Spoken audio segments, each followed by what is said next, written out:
அனைத்து உரிமை குரல் நண்பர்களுக்கும் வணக்கம். தமிழ்நாட்டிலேயே வேற எந்த கட்சியுமே செய்யாத ஒரு சாதனையை தான் தற்போது நாம் தமிழர் கட்சி செஞ்சிருக்காங்க. இது குறித்த முழுமையாக பார்க்க போறோம், வாங்க பார்க்கலாம்.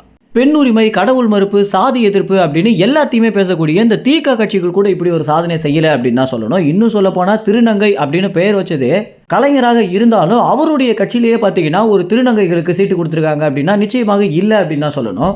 ஆனால் எல்லாத்துலேயுமே ஒரு புரட்சிகர கட்சியாக இருக்கணும் அப்படின்ற காரணத்தினால, அது மட்டும் இல்லாமல் எல்லோருக்குமே முன்னுரிமை கொடுக்கணும் அப்படின்ற காரணத்தினாலையும் நாம் தமிழர் கட்சி பார்த்தீங்கன்னா திருச்சியில் இருக்கக்கூடிய ஒரு தொகுதிக்கு ஒரு திருநங்கையை வேட்பாளராக அறிவித்தது மட்டும் இல்லாமல் அவங்களையே நாம் தமிழர் கட்சியுடைய நிர்வாகியாகவும் அறிவிச்சிருக்காரு சீமான்.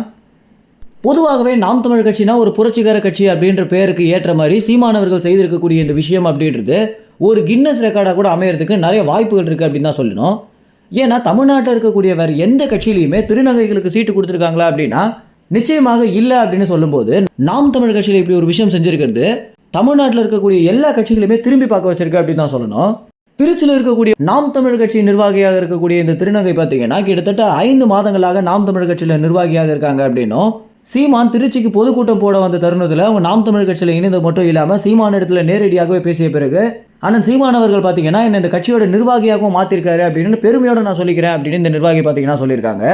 இவங்கன்னு மட்டும் இல்லாமல் இவங்க தொகுதியிலே கிட்டத்தட்ட 10க்கும் மேற்பட்ட திருநங்கைகளை நாம் தமிழ் கட்சியில் இவங்களாகவே இணைத்திருக்காங்க. வரும் 26 தேர்தலுக்குள்ளாக இவங்களும் நாம் தமிழ் கட்சியுடைய ஒரு முக்கியமான நிர்வாகியாக மாறுவாங்க அப்படின்றது தான் இவங்களுடைய ஒரு மிகப்பெரிய நம்பிக்கையாகவே இருக்கு. எல்லோருக்குமே முன்னுரிமை அப்படின்னு வெறும் பேச்சுக்கு சொல்லிடாம சீமானவர்கள் செய்திருக்கக்கூடிய இந்த காரியம் அப்படின்றது தமிழ்நாட்டு மக்களிடத்துல ஒரு பெரிய நற்பெயரை சம்பாதிச்சிருக்கு அப்படின்னு தான் சொல்லணும்.